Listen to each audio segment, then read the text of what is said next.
Primary and secondary activities through services, transport, trade. अब secondary tertiary activities में क्या होता है? टर्शरी एक्टिविटी आती है थर्ड नंबर पे।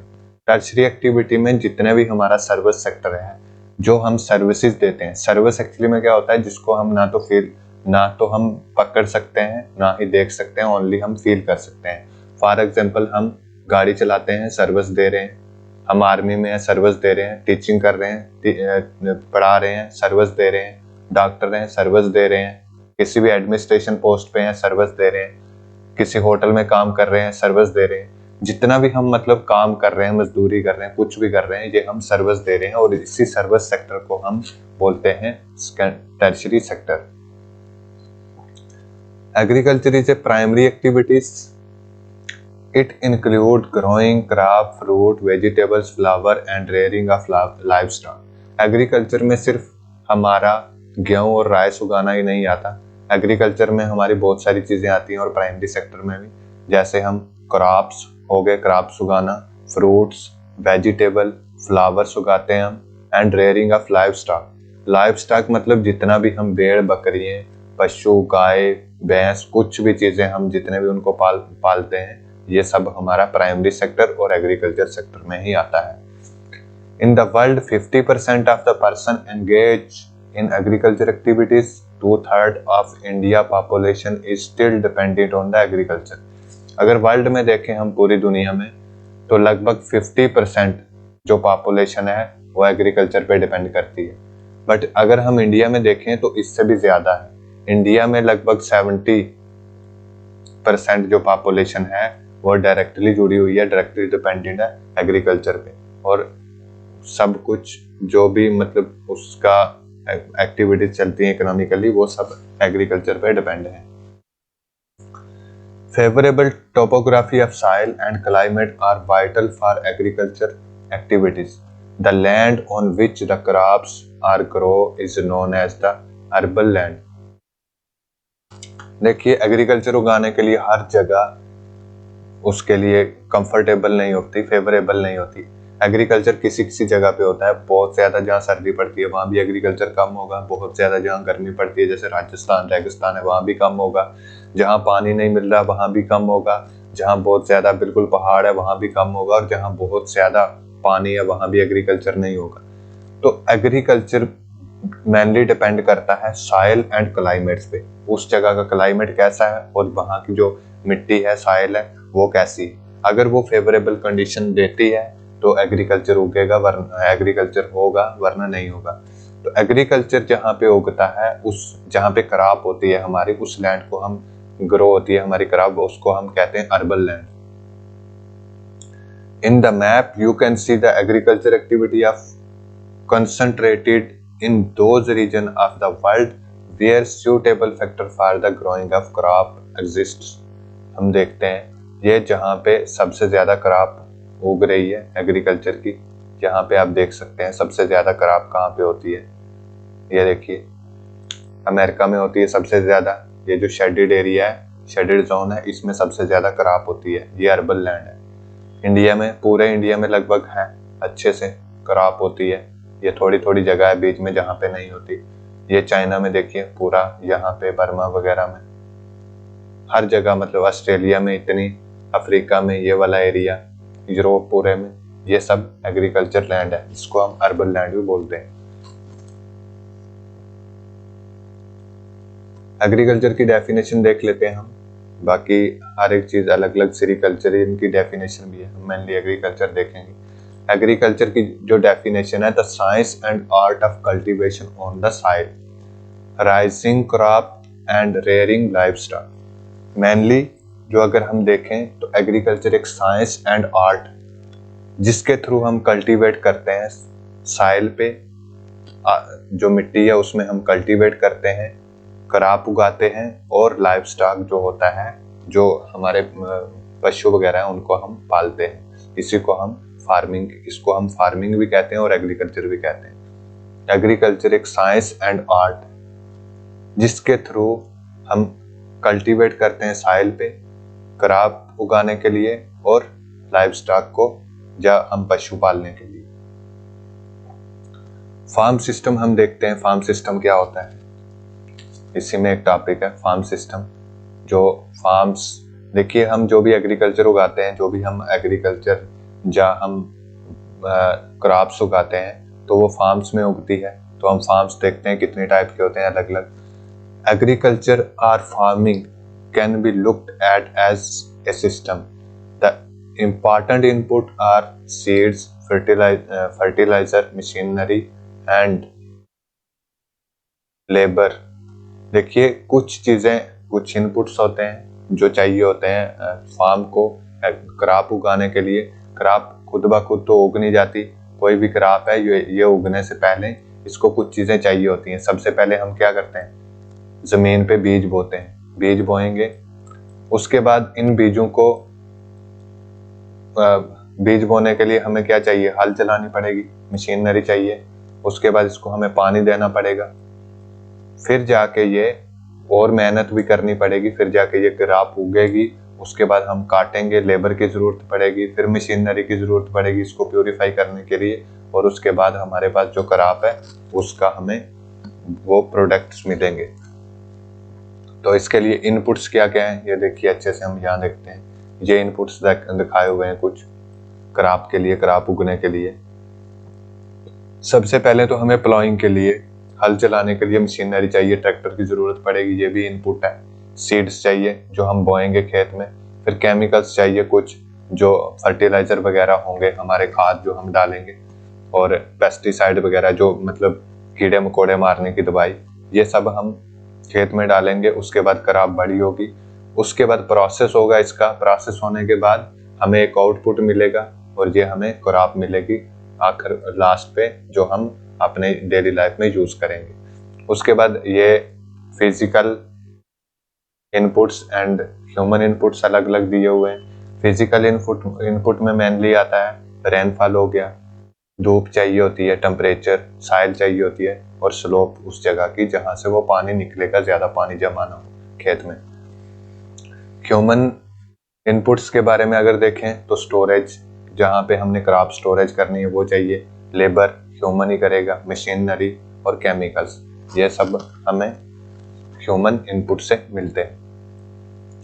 सम of the operations involve are ploughing, sowing, irrigation, weeding and harvesting. कुछ हमें ऑपरेशन करने होते हैं जैसे प्लॉइंग, सोइंग, प्लॉइंग मतलब हल चलानी होती है, सोइंग हमें बीजना होता है, इरिगेशन पानी देना होता है, वीडिंग एंड हार्वेस्टिंग मतलब पानी इकट्ठा करना होता है या वीडिंग करनी होती है। ये सब हमें प्रोसेस करना पड़ता है।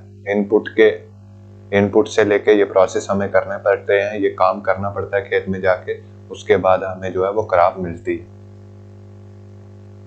क्रॉप प्रोडक्ट में बहुत सारी चीजें आती हैं, जैसे क्रॉप आ गया, वूल आ गया, dairy and poultry products. Type of farms हम पढ़ते हैं, फार्मिंग कितने टाइप की होती है मेनली, इसके बारे में हम पढ़ते हैं। फार्मिंग देखें अगर मेनली तो हम इसको दो तरह से क्लासिफाइड करते हैं, दो टाइप की होती है। एक तो सब्सिस्टेंस फार्मिंग और कमर्शियल फार्मिंग। सब्सिस्टेंस फार्मिंग वो होती है जो मतलब एक किसान अपने लिए उगाता है और अपनी फैमिली के लिए, वो खुद उसके लिए मतलब गुजारा हो पाए, थोड़ी सी क्रॉप उगाएगा, उसके पास थोड़ी सी जमीन होती है और वहां पे ऐसा क्रॉप एरिया है जहाँ पे क्रॉप उगती भी कम है, तो वो अपने लिए उगाएगा और अपनी फैमिली के लिए, जो उसको एक साल के लिए खाने के लिए हो जाए, कुछ को वो भी नहीं होती, कम होगी। और दूसरा होता है कमर्शियल फार्मिंग। कमर्शियल फार्मिंग ऐसी फार्मिंग होगी जिसमें किसान अपने और अपनी फैमिली के लिए भी तो उगाएगा ही, उसके अलावा उसके पास एक्स्ट्रा बच जाएगी और वो बेच देगा, उसको सेल करेगा वो मार्केट में, और उससे जो उसका अदर है इकोनॉमिक्स एक्टिविटीज वो भी चलेंगी। तो हम देखते हैं पहले सब्सिस्टेंसेस के बारे में, हम बुक से पढ़ लेते हैं। This type of farming is practised to meet the need of the farmer family. Traditionally low level of technology and household labour are used to produce on small output.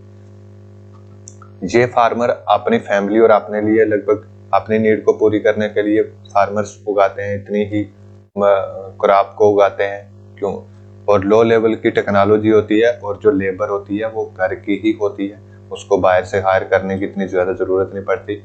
जो output मिलता है वो small level पे मिलता है। Subsistence farming can be further classified as intensive subsistence and primitive subsistence. आज अब हम सबसिस्टेंस को दो तरह से क्लासिफाइड करते हैं, टू टाइप में। एक तो होता है इंटेंसिव सबसिस्टेंस एग्रीकल्चर और दूसरा होता है प्रिमिटिव। इंटेंसिव में क्या होता है, the farmer cultivates A small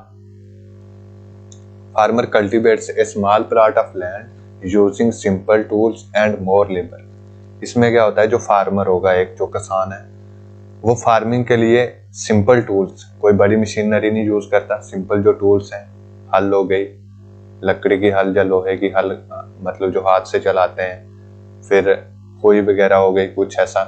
और बट लेबर इसमें बहुत ज्यादा लगती है, मशीनरी होती नहीं। जैसे इंडिया का एग्जांपल आप देख सकते हो। इंडिया में भी पंजाब को और यूपी को छोड़ के मेनली अगर हम देखें, जम्मू कश्मीर, हिमाचल प्रदेश या जो एरिया, पहाड़ी एरिया है, वहाँ पे इंडिया में क्या होता है, सिंपल टूल यूज किए जाते हैं और मोर लेबर लगती है, लेबर ज्यादा यूज की जाती है, क्योंकि यहाँ मशीनरी बहुत कम है और उस लेवल पे मशीनरी काम भी नहीं कर सकती। Climate with large number of days with sunshine and fertile soil permit growing of more than one crop annually on the same plot। इसमें क्या होता है कि जो सनशाइन है, मतलब धूप बहुत देर तक 4-5 महीने रहती है, अच्छा खासा अच्छा मौसम होता है यहाँ पे क्रॉप उगने के लिए। यहाँ पे छोटे से प्लाट में हम एक से ज्यादा क्रॉपें उगा सकते हैं, जैसे राइस हो गया, फिर गेहूं हो गया, ऐसे अलग अलग। अदर क्रॉप्स इंक्लूडिंग वीट भी उगा सकते हैं हम, या maize, pulses and oil seeds. Intensive subsistence agriculture is prevalent in the thickly populated area of the monsoon region of south and south east Asia. ये मैक्सिमम कहाँ पे है, जैसे इंडिया है जहाँ, चाइना, इंडिया जहाँ पे मैक्सिमम पॉपुलेशन है, साउथ ईस्ट एशिया में, बर्मा वगैरह में, म्यांमार, बांग्लादेश, इंडिया, पाकिस्तान, जो ये कंट्री हैं, यहाँ पे मैक्सिमम ये वाली इंटेंसिव सबसिस्टेंस एग्रीकल्चर होता है। जहाँ पे छोटे छोटे प्लाट होते हैं, लोगों के पास ज्यादा जमीन है नहीं और ना ही ज्यादा बड़ी मशीनरी है, तो लोग सिंपल टूल से अपना जो एग्रीकल्चर है उसको प्रोडक्शन करते हैं उसकी। अब हम देखते हैं प्रिमिटिव सबसिस्टेंस एग्रीकल्चर। इसमें दो तरह के आते हैं। इसमें भी पहले हमने सबसे पहले देखा सबसिस्टेंस फार्मिंग में दो तरह के आते हैं, एक इंटेंसिव और एक प्रिमिटिव। अब प्रिमिटिव में भी दो तरह के आते हैं, एक तो शिफ्टिंग कल्टीवेशन और एक नोमैडिक कल्टीवेशन। अब शिफ्टिंग कल्टीवेशन में क्या होता है मैं आपको बताता हूँ। शिफ्टिंग में ज्यादातर ये जंगलों में कल्टीवेशन की जाती है, बहुत घने जहाँ जंगल होते हैं, अमेज़न के जंगल हैं जहाँ, जैसे ब्राजील में, ऐसे नॉर्थ ईस्ट में, नागालैंड वगैरह या असम में।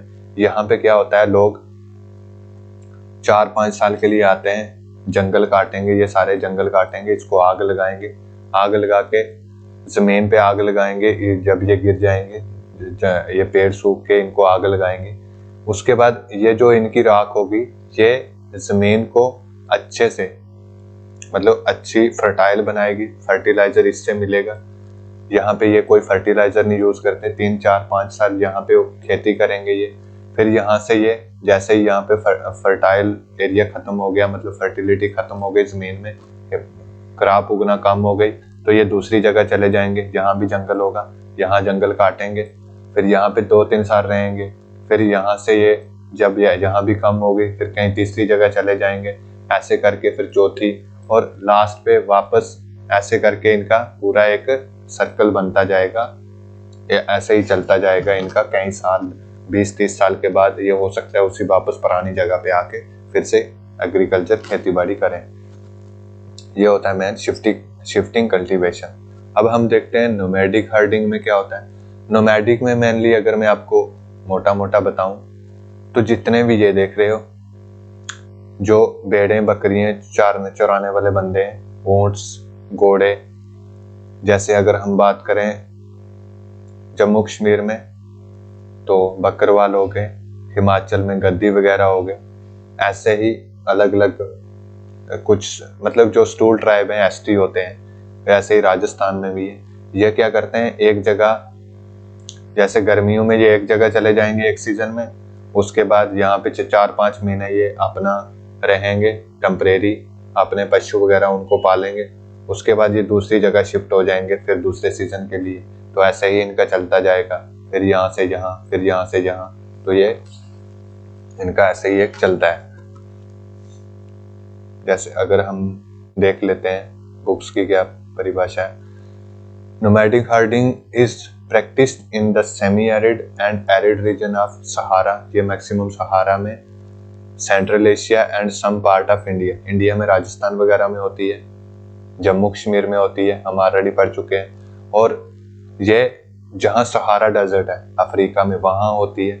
In this type of farming herdsmen moves from place to place with their animal for fodder and water along defined routes. This type of movement arises responses to climate contrast and terrain. देखिए main क्यों इनका मजबूरी क्या होती है घूमने की, ये एक जगह से दूसरी जगह इनका रास्ता लगभग डिफाइंड होता है कि कहाँ से कहाँ हमने जाना है। यहाँ पे बहुत, अगर यहाँ मौसम अच्छा है तो ये यहाँ रुकेंगे 3-4 महीने, जब यहाँ पे बहुत ज़्यादा गर्मी या सर्दी बढ़ जाएगी तो ये दूसरी जगह शिफ्ट होना स्टार्ट हो जाएंगे, यहाँ पहुँचेंगे, फिर यहाँ अगर गर्मी बहुत ज़्यादा या सर्दी बढ़ गई है तो ये यहाँ पहुँच जाएंगे। ऐसे ही करके यहाँ जब मौसम ज़्यादा ख़राब हो गया, गर्मी सर्दी हो गई क्लाइमेट, तो ये फिर वापस उसी जगह पहुँच जाएंगे। इनका मेन डिपेंड करता है, ओनली ऑन डिपेंडेंट होते हैं ये क्लाइमेट पे, जहाँ क्लाइमेट अच्छा है वहाँ पे ये चलते जाएंगे अपने जो पशु वगैरह है उनके लिए फूड, खाना और पानी वगैरह ढूंढने के लिए और उसकी बंदोबस्त करने के लिए। ये मोस्टली कॉमनली क्या होता है, शीप, कैमल या गोट्स इनके लिए। और इनको मिलता क्या है, मिल्क मिलता है, meat, wool, hides and other products जो ये बेच के अपनी फैमिली का गुजारा करते हैं और अपना इकोनॉमिक एक्टिविटी चलाते हैं। अब हम देखते हैं मेनली कमर्शियल फार्मिंग के बारे में।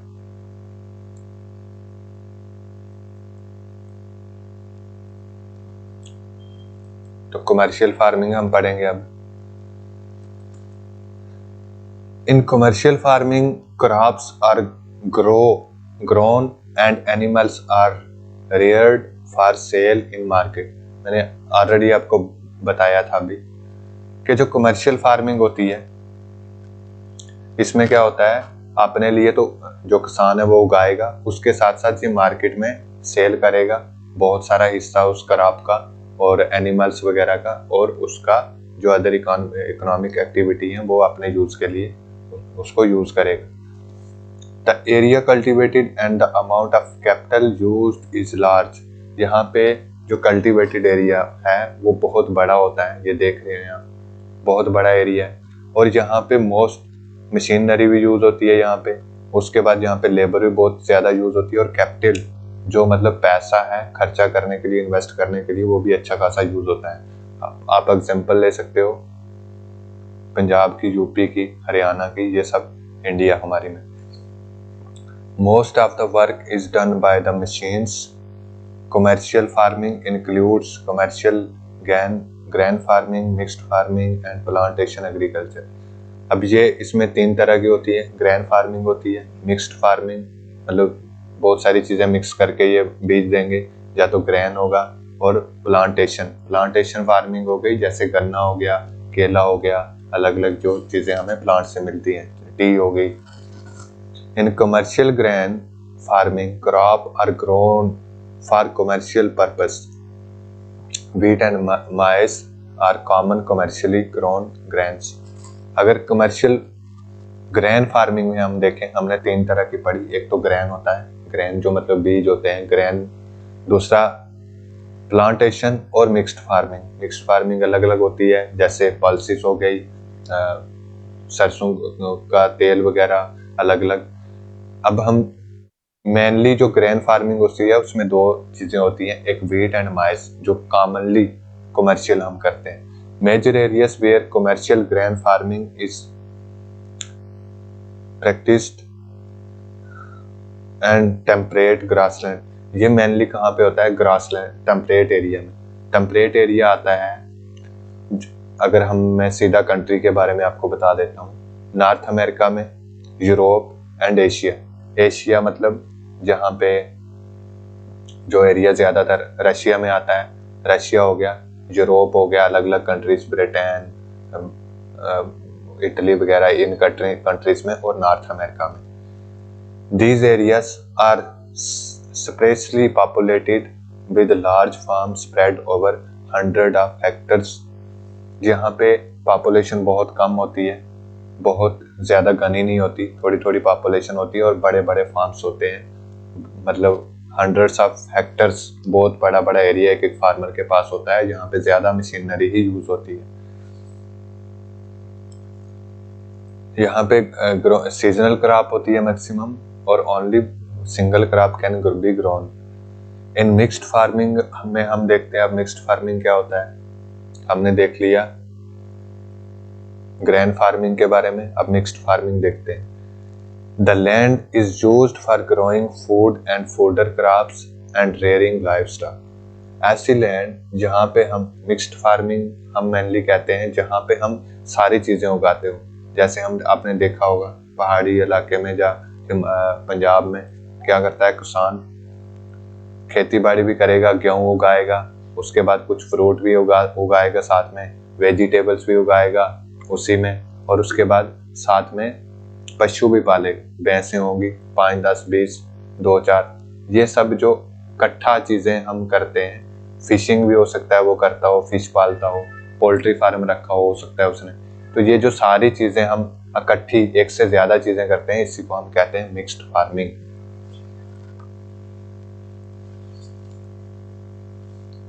It is practised in the Europe, eastern USA, Argentina, southern Australia, New Zealand and southern south Africa. Maximum जो होता है, इंडिया में भी तो कुछ एग्जांपल हैं इसमें, हमें देख लिया ऑलरेडी, पंजाब हो गया, जम्मू कश्मीर, अलग अलग बहुत सारी है, बट मेनली अगर ज्यादातर देखें हम वर्ल्ड में तो यूएसए में होता है, अर्जेंटीना, ऑस्ट्रेलिया में, न्यूजीलैंड में और साउथ अफ्रीका में ये सबसे ज्यादा होता है। अब हम देखते हैं प्लांटेशंस। हमने 2 ऑलरेडी पढ़ चुके हैं, 3 तरह की हमने क्रॉप्स देखी, एक ग्रेन, एक मिक्स्ड फार्मिंग और अब प्लांटेशंस। प्लांटेशन मेनली मैंने आपको अभी बताया है कि प्लांटेशन जो होता है मेनली हम जो भी प्लांट्स कल्टीवेट करते हैं उसी को हम प्लांटेशन फार्मिंग कहते हैं। जैसे केला उगाना, उसके बाद गन्ना उगाना, पटसन उगाना, जो चीजें, टी उगाना, कॉफी, जो चीजें हमें मतलब प्लांट से मिलती हैं उसको हम प्लांटेशन फार्मिंग कहते हैं।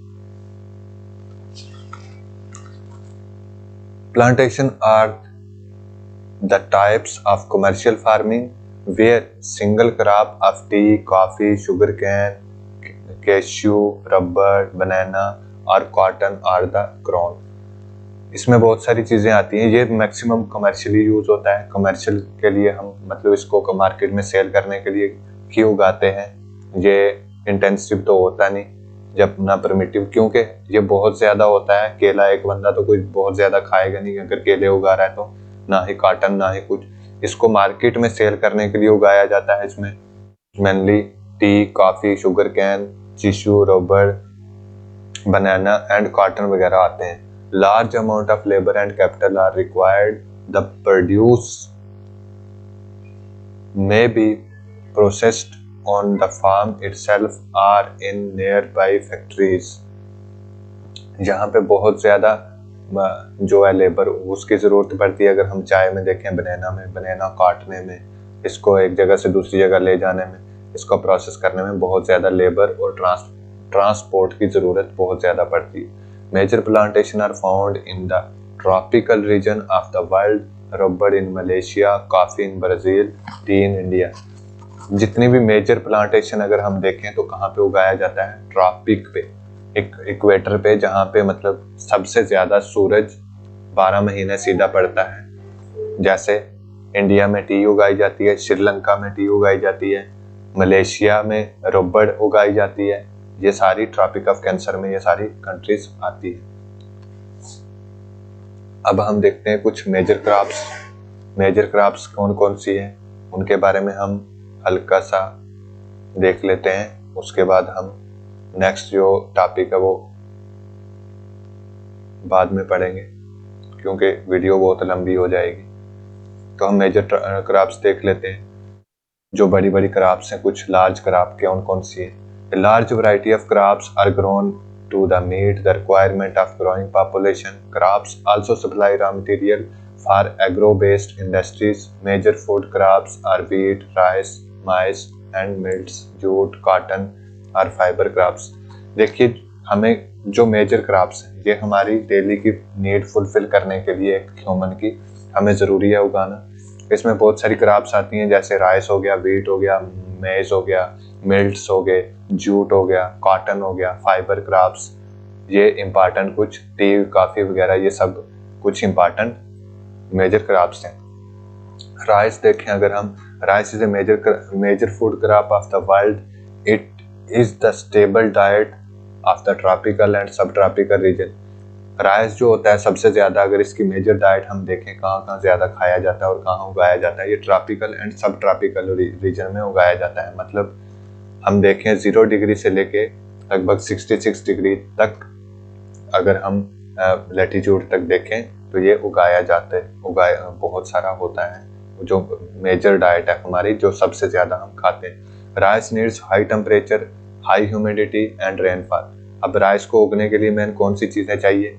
अच्छा टेम्परेचर होना चाहिए, लगभग 25-27 डिग्री, हाई ह्यूमिडिटी होनी चाहिए और रेनफॉल अच्छा खासा, मतलब पानी बहुत ज़्यादा होना चाहिए। It grow best in alluvial clay soil which can be retain water. ये मैक्सिमम वहाँ उगता है जहाँ पे क्ले, जहाँ पे अलुवियल सॉइल हो, जो मतलब नदियों के जरिए लाई गई हो, जैसे पंजाब यूपी एरिया है। विच कैन रिटेन वाटर, जो वाटर इजिली रिटेन कर सके। China leads in the production of rice followed by India, Japan, Sri Lanka and Egypt. सबसे ज़्यादा अगर चावल हम देखें तो चाइना में होते हैं वर्ल्ड में, इंडिया में होते हैं, इजिप्ट, श्रीलंका वगैरह, ये जो एरिया है। In favourable climate condition as the West Bengal and Bangladesh 2 to 3 crops are grown in a year. अगर बांग्लादेश में और वेस्ट बंगाल में हम देखें अपने इंडिया में, तो यहाँ पे एक बार लगा के दान तो कम से कम 3 बार या 2 बार इसको काटते हैं, मतलब इतना ज्यादा दान होता है। वीट देखें अगर, wheat is require moderate temperature. Wheat को कुछ ज्यादा टेम्परेचर नहीं चाहिए होता, 15-18 डिग्री टेम्परेचर हो तो अच्छा है। ज्यादा इसको रेनफॉल भी नहीं चाहिए, वो भी मॉडरेट चाहिए होता है।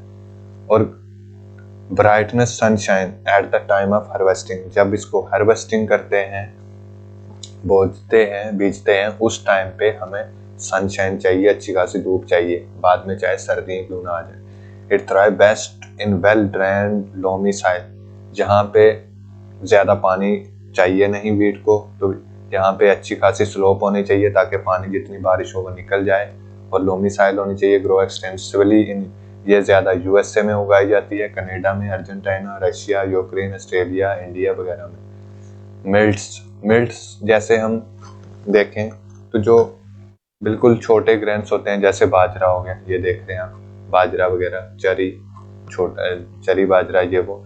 तो इस बाजरा को उगाने के लिए क्या चाहिए? मैं इसमें less fertile and Sandy soil, Sandy soil जैसे गुजरात राजस्थान का एरिया है, मतलब रेतली मिट्टी होनी चाहिए, और लेस फर्टाइल, कम भी होगी, कम फर्टाइल भी होगा तो चलेगी, पानी कम भी होगा, लो रेनफॉल होगी तो चल जाएगा। हाई टू मॉडरेट टेम्परेचर चाहिए, ना ज़्यादा हाई और ना ज़्यादा कम। इसमें आता है ज्वार, बाजरा, रागी, ग्रोन इन इंडिया। उसके बाद मैज के लिए कुछ इसको टेम्परेचर चाहिए होता है अच्छा खासा, रेनफॉल भी चाहिए होता है लगभग, और सनशाइन चाहिए होता है, जो सबसे बड़ी ज़रूरत है, क्योंकि गर्मियों में होती है माइस। तो मेज के लिए टेम्परेचर, रेनफॉल और सनशाइन अच्छा खासा चाहिए होता है नीड, अगर मेज उगाना है कहीं भी। मैक्सिमम ये होती है नॉर्थ अमेरिका में, ब्राज़ील में, चाइना में, रशिया में, कनाडा में, इंडिया में भी होती है और मैक्सिको में भी होती है। कॉटन के बारे में अगर हम देखें तो कॉटन के लिए सबसे ज़्यादा तो टेम्परेचर चाहिए होता है, high temperature, high rainfall, light rainfall होना चाहिए, पानी थोड़ा भी हो चल जाएगा, टेम्परेचर हाई होना चाहिए। 210 फॉरेस्ट फ्री डेज, 210 दिन ऐसे होने चाहिए जहाँ पे कोहरा वगैरह और बहुत ज़्यादा सर्दी न पड़े। Bright sunshine for its growth, जहाँ पे अच्छे से बहुत ज़्यादा धूप हो, जैसे गुजरात राजस्थान, इस एरिया में अच्छे से कॉटन होता है। The growing best on the black and alluvial soil, China, USA, India. सबसे ज़्यादा अगर हम देखें तो ये अलुवियल साइल में होता है और ब्लैक साइल में। ब्लैक साइल हमारी गुजरात और मुंबई वगैरह में जहाँ मिलती है, सबसे ज़्यादा कॉटन भी वहाँ मिलता है। और अलुवियल साइल जैसे हमारी यूपी बिहार वगैरह में मिलती है। ये चाइना में, पाकिस्तान में, ब्राज़ील, इजिप्ट वगैरह में होता है। जूट के बारे में अगर हम देखें तो jute was also known as the golden fibre, इसको हम गोल्डन फाइबर भी कहते हैं। It grown well alluvial soil and require high temperature, इसको अलुवियल साइल चाहिए होती है जो नदियों के दोबारा मिट्टी लाई गई होती है। इसको हाई टेम्परेचर चाहिए होता है, हैवी रेनफॉल चाहिए होता है और ह्यूमिड क्लाइमेट चाहिए होता है। ह्यूमिड मतलब जिसमें अच्छी खासी बारिश होती हो और ह्यूमिडिटी हो, टेम्परेचर अच्छा खासा होना चाहिए, रेनफॉल अच्छी खासी होनी चाहिए। तो यानी ये ट्रॉपिकल एरिया में ही होगा ज़्यादा, ट्रॉपिकल रीजन में। The crop is grown in the tropical area. India and Bangladesh are the leading producer of jute अगर हम सबसे देखें तो वेस्ट बंगाल में, बांग्लादेश में और नीचे जो साउथ इंडिया में अच्छा खासा होता है। काफ़ी हमारे साउथ इंडिया में अच्छी खासी होती है। इसको मैन क्लाइमेट जो चाहिए होता है वो एक तो लूमी साइल चाहिए होती है, ड्रेन्ड लूमी साइल, यानी थोड़ी सी ढलान होनी चाहिए जहाँ पे पानी रुके नहीं। स्टेबल फॉर ग्रोथ, ये ज़्यादा ब्राज़ील में होती है लीडिंग और इंडिया में भी होती है। टी के लिए भी वही लगभग इसको ढलान वाली मिट्टी चाहिए होती है। क्लाइमेट डिस्ट्रीब्यूट, हाई रेनफॉल होना चाहिए जहाँ पे अच्छा हाई, सबसे ज़्यादा रेनफॉल चाहिए। टेम्परेचर मॉडरेट भी चलेगा। और इसके हम लीव वगैरह ये देख रहे हैं आप, लीव तो पत्ते तोड़ के हम इसकी चाय बनाते हैं। तो ये वाला हम नेक्स्ट लेक्चर में पढ़ेंगे, एग्रीकल्चर डेवलपमेंट। छोटा सा टॉपिक है बट लंबा हो जाएगा वीडियो बहुत ज़्यादा। तो फ्रेंड्स, आई होप आपको लेक्चर अच्छा लगा होगा। फीडबैक में अगर कुछ सजेशन देना चाहते हैं तो प्लीज़ दीजिए और चैनल को सब्सक्राइब कीजिए और सपोर्ट कीजिए।